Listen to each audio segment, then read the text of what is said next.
자, 오늘 저희들에게 주시는 하나님 말씀은 사도행전 8장 26절에서 40절까지 말씀입니다. 사도행전 8장 26절에서 40절까지 말씀입니다. 말씀을 교독하겠습니다. 제가 먼저 봉독합니다. 주의 사자가 빌립에게 말하여 이르되 일어나서 남쪽으로 향하여 예루살렘에서 가사로 내려가는 길까지 가라 하니 그 길은 광야라. 일어나 가서 보니 에디오피아 사람 곧 에디오피아 여왕 간다기 모든 국고를 맡은 관리인 네시가 예배하러 예루살렘에 왔다가 돌아가는데 수레를 타고 선지자 이사야의 글을 읽더라. 성령이 빌립더러 이르시되 이 수레로 가까이 나아가라 하시거늘 빌립이 달려가서 선지자 이사야의 글을 읽는 것을 듣고 말하되 읽는 것을 깨닫느냐. 대답하되 지도해 주는 사람이 없으니 어찌 깨달을 수 있느냐 하고 빌립을 청하여 수레에 올라 같이 앉으라 하니라. 읽는 성경 구절은 이것이니 일러스되 그가 도살자에게로 가는 양과 같이 끌려갔고 털 깎는 자 앞에 있는 어린 양이 조용함과 같이 그의 입을 열지 아니하였도다. 그가 굴욕을 당했을 때 공정한 재판도 받지 못하였으니 누가 그의 세대를 말하리요. 그의 생명이 땅에서 빼앗김이로다 하였거늘 그 내시가 빌립에게 말하되 청컨대 내가 묻노니 선지자가 이 말한 것이 누구를 가리킴이냐.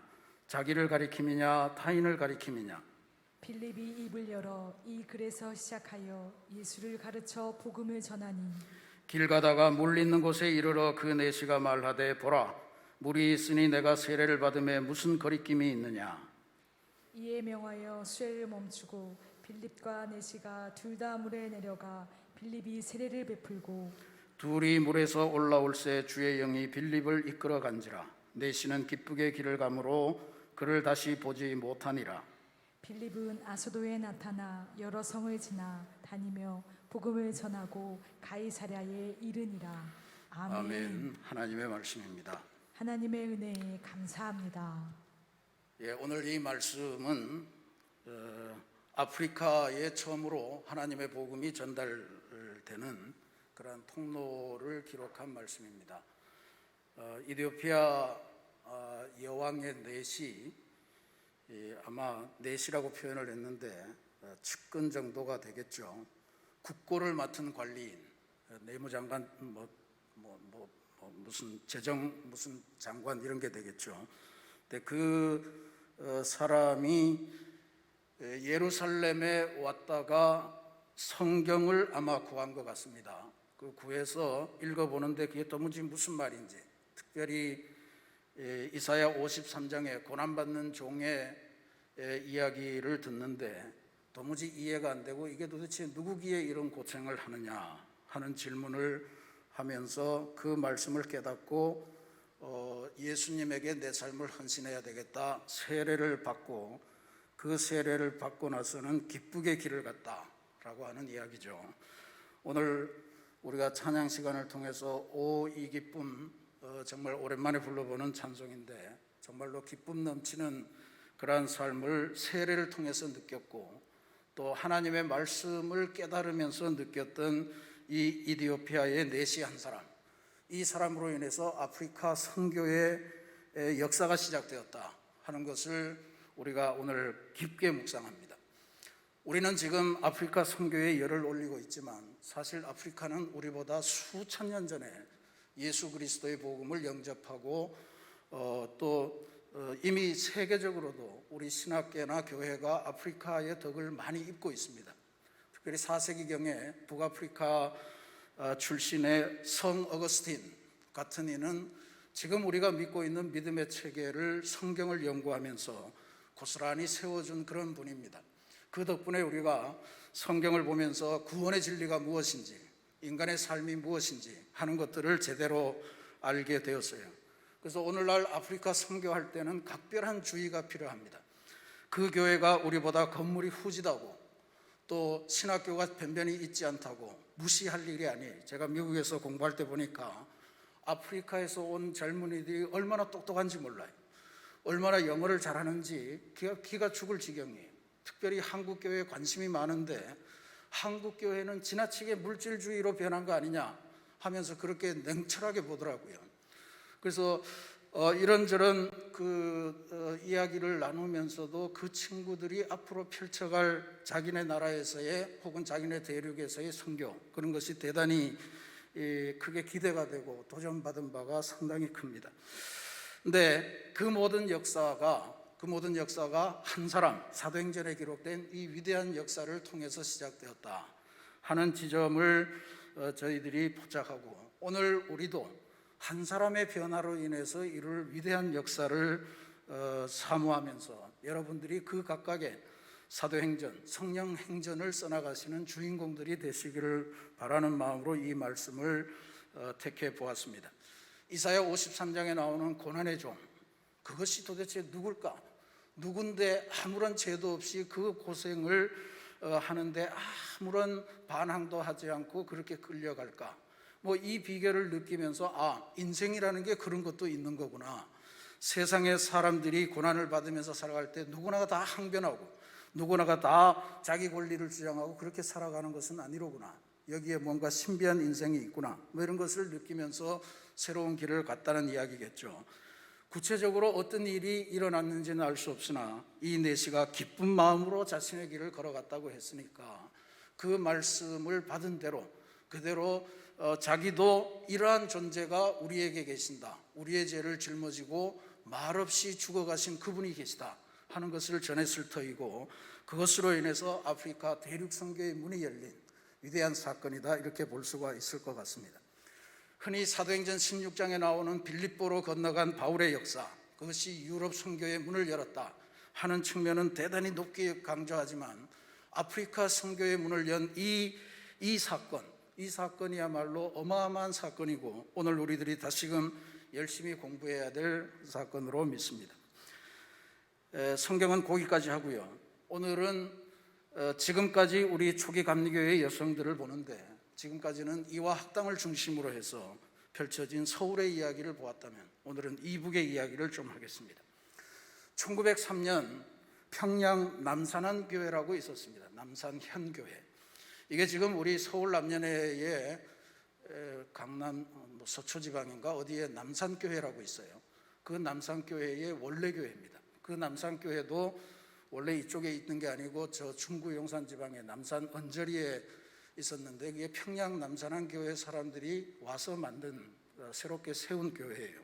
근데 그 평양 남산한 교회에서 1903년에 400명의 성도들이 운집한 가운데 부인 글짓기 대회라고 하는 행사가 열렸습니다. 부인 글짓기, 그러니까 부인 100일장이다 이런 이야기죠. 글짓기라고 하면 우리 사회는 다 남자 선비들이 노는 놀이잖아요. 운을 주고 그 화두를 가지고 시를 짓고 이러면서 놀았잖아요. 가끔씩 기생도 참여해서 시를 지은 것이 우리 역사가 알려주는 바입니다. 황진이 같은 사람이 유명하죠. 놀 때만 되면 시제가 주어지고 그 시제를 가지고 그냥 지으면 되지 않고 한 시에는 또 운이라는 게 있어요. 운. 그러니까 무슨 평성, 거성 이런 걸 따져서 운이 맞도록 양 또 이렇게 해서 맞도록 이렇게 지어야 되죠. 한시 공부하면서 이제 다 잊어버렸습니다만, 그래서 그렇게 운이 주어지면 시제와 운을 맞추어서 딱 그 시를 지어야만 그게 이제 서로가 대결이 되고 그래서 그걸 잘 짓는 사람이 승리하게 되는 거예요. 근데 이게 한글시니까 이때도 시제가 주어졌고 운이 주어졌습니다. 시제는 화덕, 화덕이라고 하는 게 우리는 요즘 화덕 피자만 생각나는데 그런 큰 화덕이 아니고 집안에 옛날 어른들이 보면 저런 거 있었죠. 저거 화로라고 그랬죠. 저기에 수출 넣어가지고 이제 그 할머니들이 따뜻하게 몸을 보호하는 그런 것이었습니다. 저걸 아마 평양에서 화덕이라고 그랬던 것 같아요.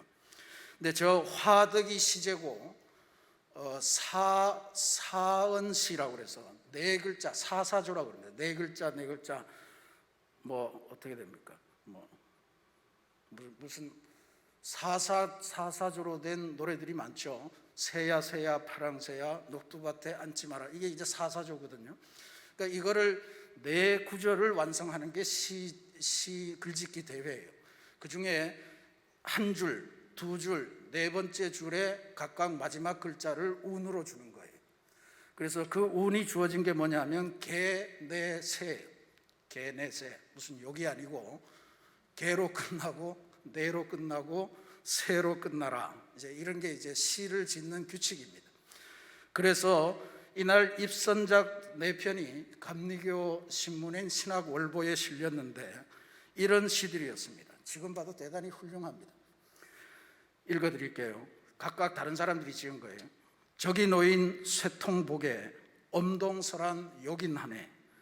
추운 사람 덥게 하니 생각건대 화덕일세. 맞죠? 개내세 보이시죠? 개내세.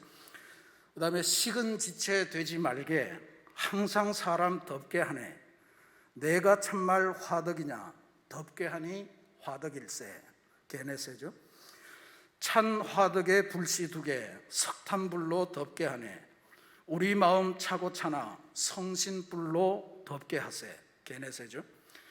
마음이 찬자 이리 오게 천국 화덕 여기 있네. 예수 천하 화덕되니 온화하고 더움일세. 개내세죠.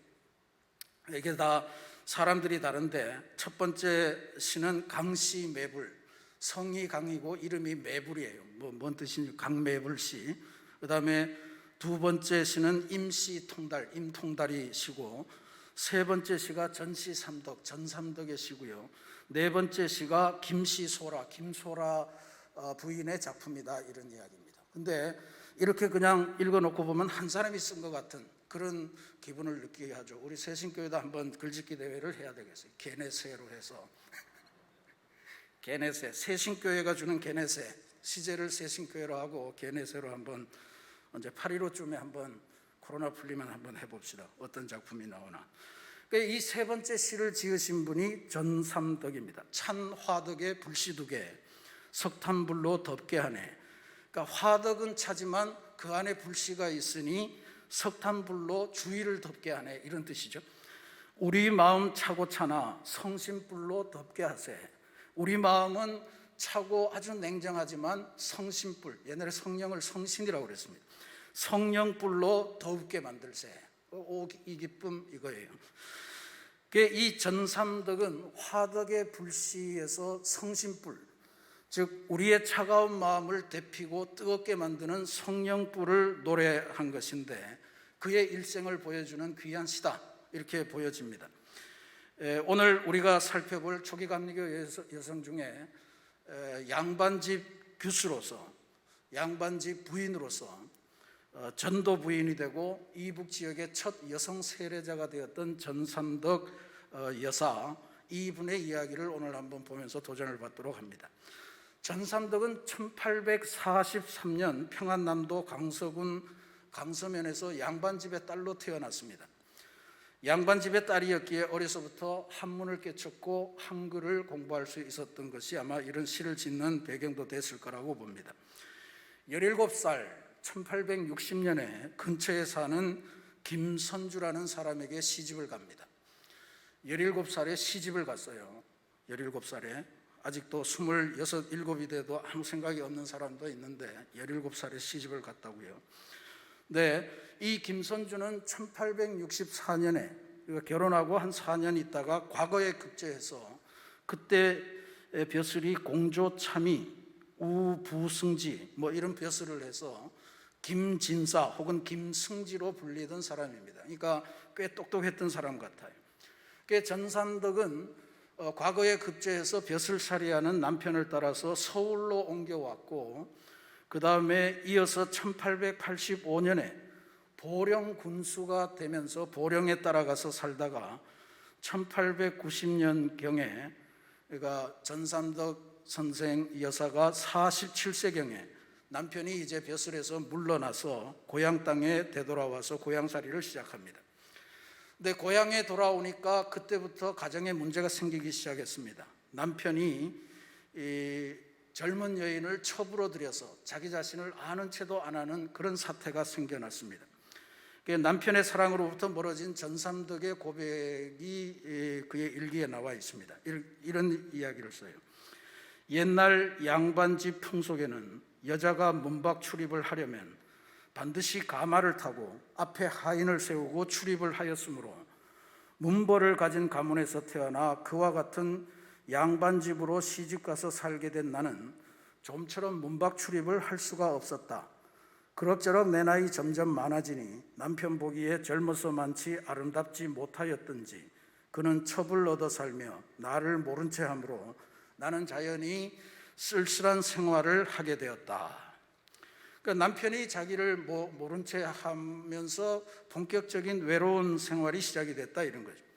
외로운 삶에 시달리고 있는데 어느 날 평양에 들어와 있던 예수교라고 하는 것에 대한 소문이 전삼덕의 귀에 들어옵니다. 이 글을 쓰는 이덕주 선생님은 바람 따라 흘러들어온 소문, 이렇게 표현을 멋있게 했어요. 그 전삼덕이 전도된 아주 특이한 케이스입니다. 전부 다가 누구를 만나서 예수를 듣고 예수를 알고 싶고 예수가 뭔가 이렇게 이제 들어가는데, 이 전삼덕은 그런 누구도 전해주지 않은 복음, 그저 정말 바람 따라 들려온 소문을 듣고 혹시나 하는 마음으로 찾아갑니다. 그래서 앞에 쓴 대로 가마를 타고 하인을 앞세우고 거기서부터 평양까지가, 강서면에서 평양까지가 한 80리 길이라고 그래요. 한 30km 되나요? 80리 되는 평양에 가서 아무도 모르잖아요. 예수교라고 하는 것을 전하는 사람이 어디 있는지 수소문을 막 하기 시작했습니다. 그 어떤 사람이 평양에 와서 시약소, 그러니까 약방이죠. 약방을 하고 있는 홀 선교사의 집을 알려주었습니다. 이 홀이라는 선교사 우리가 여러 번 봤습니다. 홀 선교사는 이 가마를 앞세우고 나타난 이 양반집 여인, 이 여인이 기독교의 진리를 탐문하고자 스스로 찾아온 것이 너무 귀하게 여겨져서 그가 문학까지 나와서 이 부인을 영접하고, 그리고 그 자리에서 한글로 된 전도 책자를 건네주었습니다. 그런데 하나님의 역사일까요? 마침 이 홀의 조수를 하면서 집안 살림을 거들던 오석형이라는 사람이 있었는데, 그 사람이 마침 강서 출신이에요. 강서 출신인데 이 사람이 홀의 조수를 하면서 기독교인이 되어서 웬만한 그런 그 전도인 훈련 과정을 다 마쳤던 사람이라고 그래요. 그래서 나중에 이 오석형을 붙여주어서 기독교의 진리, 그러니까 신앙의 확신반을 인도하게 만들어준 거죠. 그렇게 해서 전삼덕의 신앙생활이 시작이 됐습니다. 이 호를 만나고 오석형 고향 사람을 만나서 기독교가 뭔지 대충 듣고 이제 책자를 성경책도 받아오고 미국 세례 문답 이런 책들이 쭉 있었는데, 그런 책들을 받아와서 이제 집에서 신앙생활을 시작합니다. 너무너무 진짜로 기쁘고 자기 외로운 삶에 이런 신기한 이야기들이 들어왔다 하는 게 너무 감사해서 그때부터 매주일 가마를 타고 평양까지 남산항교회에 주일 예배를 출석하기 시작했다는 거예요. 그러면서 이제 며느리들한테도 찝적대 보고 아들, 딸한테도 찝적대고, 그러면서 계속해서 집안 내에서 어디 갈 데는 없으니까 집안 내에서 전도하는 일들을 했다 그럽니다. 근데 1894년에 청일전쟁이 일어났고, 청일전쟁에서 청나라가 패하고 도망가고 평양이 아주 아수라장이 되는데, 그때 마침 전쟁 직후에 콜레라가 창궐했다고 그래요. 이때 홀 선교사가 콜레라에 걸려서 그해 11월에 결국 별세합니다. 그리고 서울 양화진에 있는 외국인 선교사에게 허락된 묘지에 장사되게 됩니다.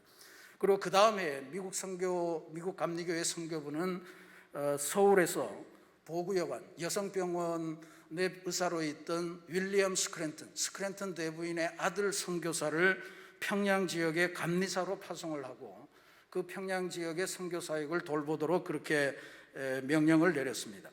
스크랜턴 선교사가 이때 이제 오석형이라고 하는 그 사람을 만나고, 나중에 또 한국인 최초로 목사가 된 김창식이라는 분, 나중에 우리가 보겠습니다만, 이 김창식 권사, 이런 사람들을 앞세우고 주변 평양 주변에 어떤 사람들이 전도가 되어 있는가, 그거를 시찰하는 중에 전삼덕 부인의 집을 찾았다는 거예요.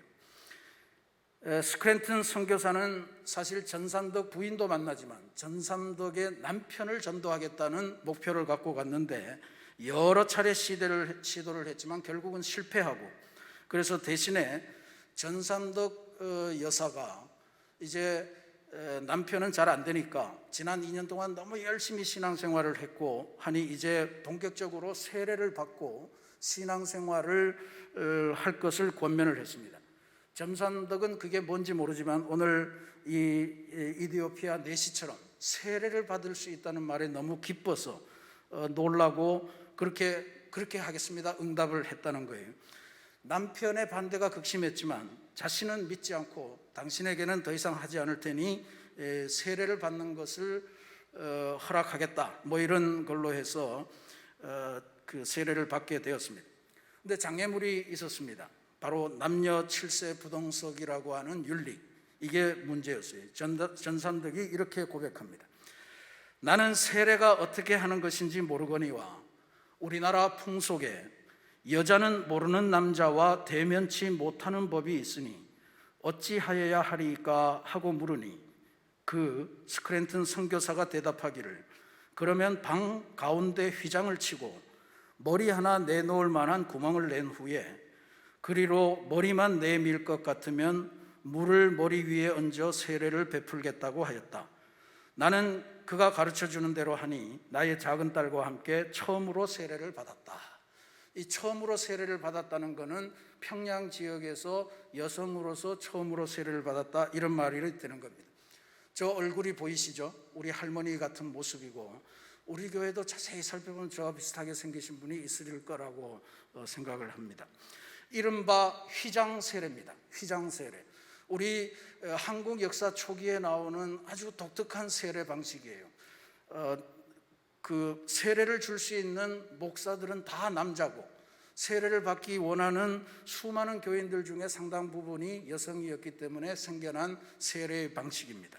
한 군데 얼굴을 서로 마주보며 있을 수가 없고, 뭐 그런데 저런 이야기예요.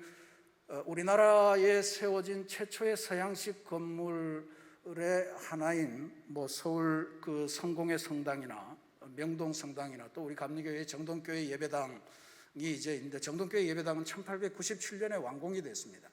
근데 완공이 됐을 때 그 예배당의 한가운데에다가 아주 잘 수 같은 걸 잘 나눈 그런 높은 병풍을 가운데로 쫙 막았어요. 이 가운데로 쫙 막은 거예요. 그래서 이쪽은 남자, 이쪽은 여자, 이렇게 이제 나눠서 하는데, 이쪽은 배제학당 학생들, 이쪽은 이화학당 학생들. 그러니까 막 병풍 위로 편지가 날아다니고 뭐 그렇게 했다, 뭐 그런 이야기도 있어서 옛날부터 예배당은 연애당이었다, 뭐 이런 말들이 전해오기도 합니다만, 그래서 이렇게 병풍으로 중간을 나누고 세례 받을 때는 직접 접촉을 해야 되니까 남자 칸은 그냥 두고 여자 칸은 앞쪽에 또 휘장을 쳤어요. 이렇게 커튼을 쳐서 거기에다가 머리가 나올 수 있는 구멍을 뻥뻥 뚫어서 거기다가 머리를 밀면 그 위로 이제 세례를 주는 이런 예식이 거행이 됐다는 거죠.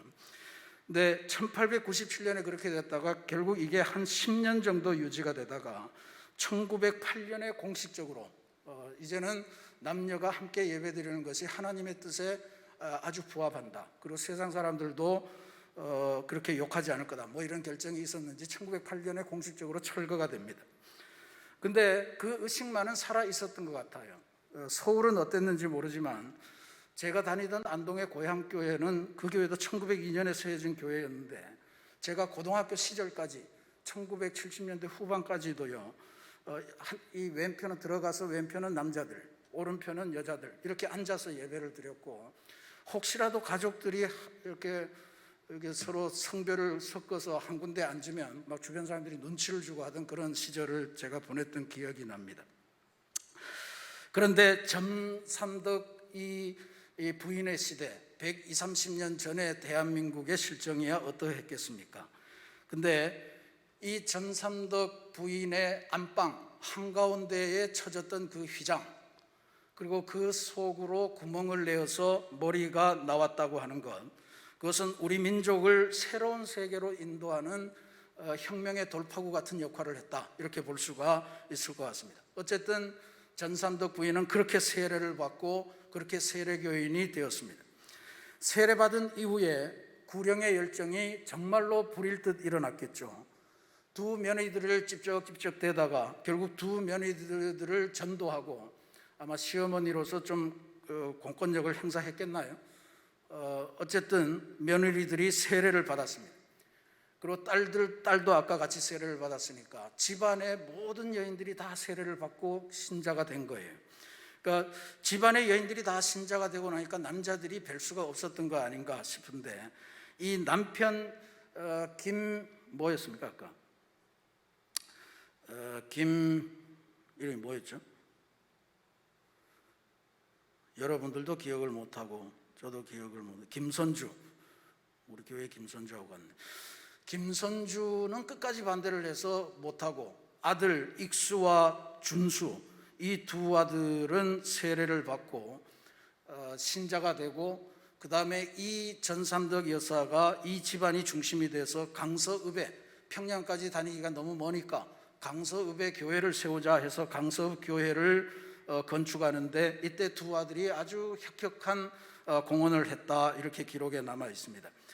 강서읍에 교회가 생겨나면서 전삼덕의 이 이른바 그 사역이 본격화되기 시작합니다. 일단 어린 아이들을 모아서 교회 학교를 시작합니다.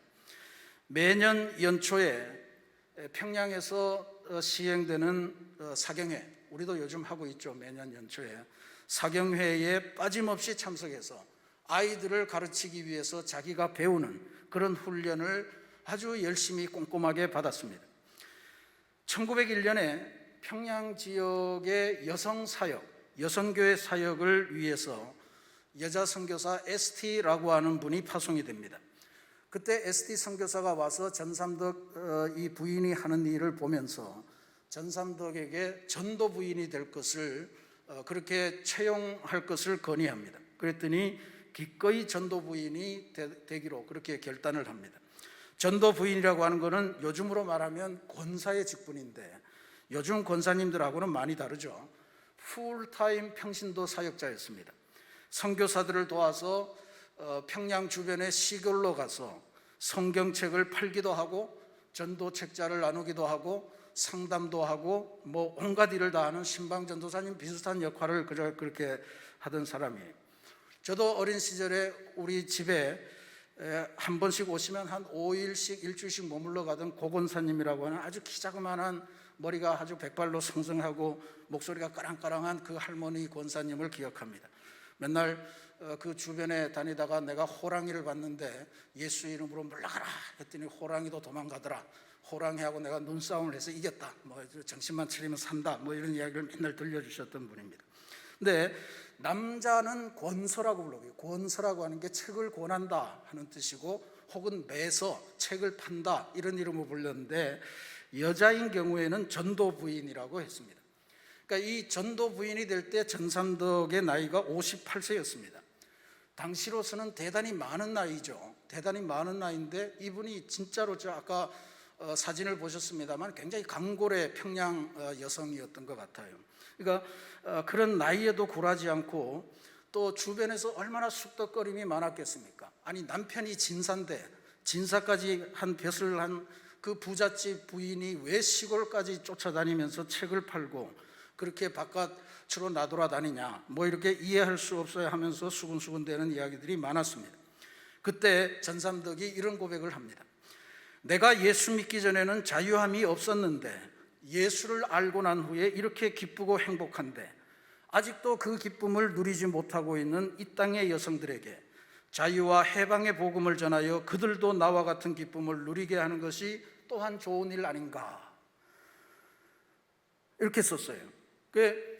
이분이 워낙 열심히 일을 하니까 이게 감리교 신학월보 1903년판의 강서읍 교회의 이야기에서 이런 부분이 나옵니다. 그 강서읍 교회에 나오는 주일학교 이야기예요. 학교 선생은 강서 김승지의 부인 전씨 삼덕씨라, 전삼덕이라, 이 부인이 가산에 부여한 것과 자손들의 효양함을 받기 원치 아니하시고 집을 떠나 타읍에 가서 외로이 계시며 학도를 배양하시니 참 부인은 예수의 마음을 본받아 그의 뜻을 이루려 하시는 부인이니라. 전국적으로 소문이 날 정도의 그러한 부인이었습니다. 전삼덕은 이런 강서에서부터 이제 전도 부인으로 고용이 돼서 뭐 함종, 사마 온 군데 다니면서 이제 교회를 설립하고 여성 신도들을 규합하고 이런 일을 했던 거예요. 1910년까지 전도 부인의 사역을 계속했고 67세가 돼서 더 이상 힘이 들어서 못하겠다 하고 전도 부인을 사직하고 고향으로 돌아옵니다. 고향으로 돌아오고 나서는 그가 본격적으로, 지금까지는 외지를 향해서 일을 했다면 이제 고향 교회를 향해서, 고향 마을을 향해서 전도와 교육 사업에 열심을 보입니다. 1917년에 학동교회라고 하는 교회를 세우고 숭덕 학교를 설립했고, 전삼덕은 이른 넘은 나이에 숭덕 학교의 학감, 교감 선생님이죠. 학감으로 일하는 그러한 열정도 보입니다. 여자아이들이 아까 말씀드려도 이런 해방과 기쁨을 누려야 되기 때문에 여자아이들에 관해서는 무조건 무료로 입학을 시키고 교육을 하는 그러한 열정도 보였습니다. 고향 땅에 정착해서 전도하고 교육한 10년 동안 강서읍교회도 어마어마하게 부흥했지만 10년간 고향에서 전도해서 신도로 만든 사람 수가 600여 명이 되었다라고 하는 어마어마한 성과를 거둡니다. 그 중에는 목사가 되신 분도 여러 명 있었다고 하고 사회 지도자들도 많이 배출되었습니다. 어마어마한 열매를 맺었습니다. 우리가 지난 1년 동안 태신자를 마음에 품자 하고 온 교우가 합해서 태신자의 명단을 작성한 게 532명이에요. 물론 1년 만에 한 거지만 전삼덕 부인은 10년 동안 혼자서 600명의 영혼을 새로운 그리스도인으로 등록시키고 그 영혼을 주님께로 인도했다는 어마어마한 일을 했던 것입니다. 진짜로 놀라운 일입니다. 진짜로 놀라운 일이에요. 이 교회사에서 이런 일이 있을지 모르겠지만 1925년 2월 27일에 그가 설립한 학동교회에서 뜻깊은 행사가 진행되었습니다. 이름하여 전삼덕 여사 전도 30주년 기념식이라고 하는 것이 거행이 됩니다. 이 기념식이 그의 전도로 설립된 주변의 9개 교회, 강서, 함종, 사마, 학동 등등 해서 9개 교회 성도들이 연합으로 모여서 기념식을 거행한 거예요. 요즘 우리가 연회할 때 가보면 목사 성역 30주년 기념식 이런 걸 하고, 또 우리 지방교회에서는 장로 근속 15주년 기념식도 하고 교회학교 교사 근속 20주년 이런 것도 하는데, 이건 죄송합니다만 사실 이거 제가 전삼덕 여사 이걸 보면서 부끄러워졌습니다. 성역 30주년 이런 거 하면 안 되겠다 싶은 생각이 들었어요. 그 자리에 있었다는 것만으로 기념할 일이 아니라는 것을 보여주잖아요. 전삼덕 여사는 그의 직분이 전도 부인이었음에도 불구하고 전도 30년을 기념하는 예식을 교인들이 만들어 주었다. 이게 82세 된 전삼덕 여사에게 주어진 마지막 공식 행사였습니다. 전삼덕 전도 부인은 89세 되던 1932년에 하나님의 부르심을 받았습니다. 진짜로 봉건적인 역사와 문화의 굴레 속에서 그냥 규수로 그렇게 살아갈 수밖에 없었던 그 여인이 바람 따라 들려온 예수교에 대한 소문, 예수 그리스도에 대한 그 소문을 듣고 자기 발로 찾아가서 도대체 무엇이 내 인생을 기쁘게 만들 수 있겠습니까? 물어보고 그 길을 한 걸음 한 걸음 찾아가면서 문을 열어갔던 위대한 그리스도의 자유와 해방의 그런 산 증인이었다 하는 그런 대단한 삶을 살았습니다. 진짜로 창조적인 삶이라고 하는 게 이런 게 아니겠는가 하는 그런 생각을 갖게 돼요. 전삼덕 전도 부인의 믿음의 유산을 받아서 그의 손녀 중에 한 손녀가 이름이 폴린인데, 김폴린인데 어린 시절에 할머니가 이화학당으로 보내요. 사람은 나면 서울로 가야지. 그래서 그 1917년 무렵에 3.1운동이 일어나기 직전에 이화학당에 들어가서 저렇게 7인 전도대라는 걸 만들어요. 저기 맨 가운데 퉁퉁하게 생긴 사람이 김환란입니다. 그리고 그 오른쪽 옆에 여기 앞쪽에 나와 있는 사람이 김폴린이에요. 김폴린은 이화학당을 졸업하고 대학부까지 마치고 미국에 유학을 이렇게 저렇게 여러 차례 유학을 하면서 기독교 교육을 전공해서 감리교 신학대학에서 기독교 교육 또 여성학을 가르치고 YWCA의 총무로서 이 땅의 여성의 지도력, 여성의 해방, 여성의 인권을 위해서 정말로 훌륭한 할머니의 뒤를 이은 아름다운 삶을 살아갔던 그런 위대한 믿음의 가문으로 그렇게 자리 잡은 증거를 보여주었습니다. 사랑하는 우리 새신교회 성도 여러분, 하나님의 위대한 역사를 이루는데 한 사람이 가졌던 그 기쁨, 이게 얼마나 소중한 역할을 하는가 하는 것을 오늘 성경 말씀과 또 우리 전삼덕 여사의 삶을 통해서 확인할 수 있습니다.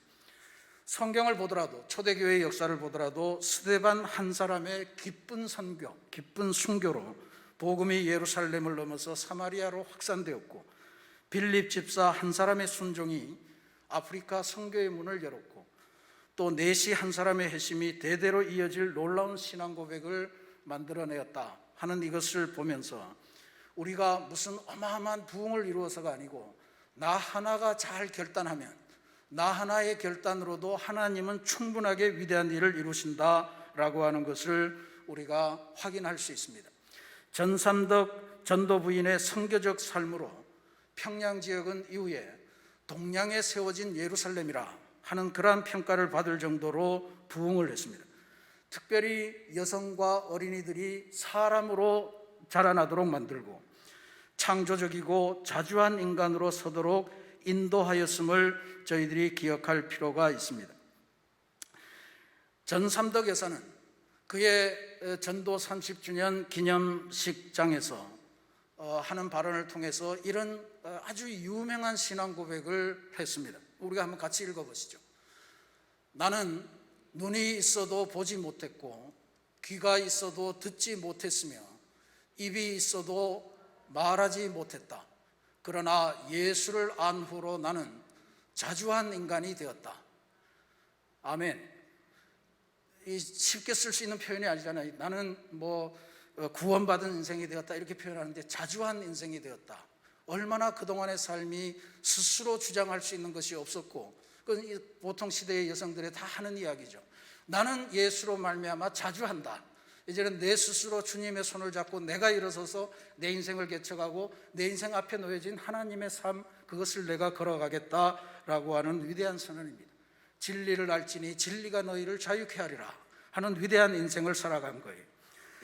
오늘 우리가 전삼덕 여사의 삶을 보면서 이 시대에는 우리가 학교를 세운다든지 교회를 설립한다든지 이런 게 쉬운 일은 아닙니다. 물론 우리 새신교회는 네팔에 70개 교회를 이미 세운 바가 있고 앞으로도 계속 어려운 지역을 향해서 교회를 세워가겠지만 더 이상 예전처럼 그렇게 쉽게 교회가 설 수 있는 그런 환경은 아닙니다.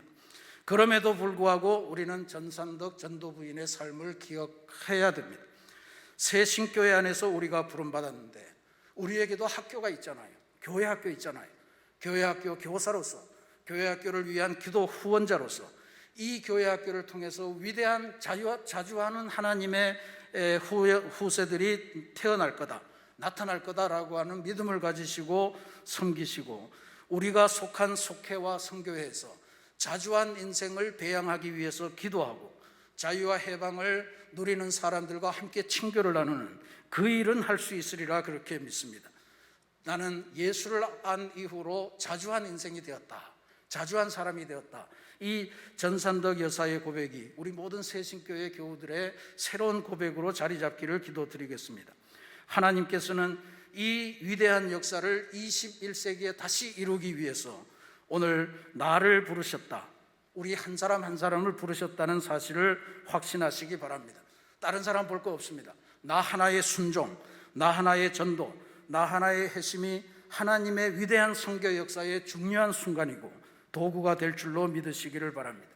하나님과 성령 앞에 겸허하게 순종함으로 하나님의 위대한 역사, 자유와 해방의 역사, 자주한 인간으로 변화시켜 주시는 그러한 주님의 은혜가 우리 모두에게 함께하기를 주님의 이름으로 축원합니다.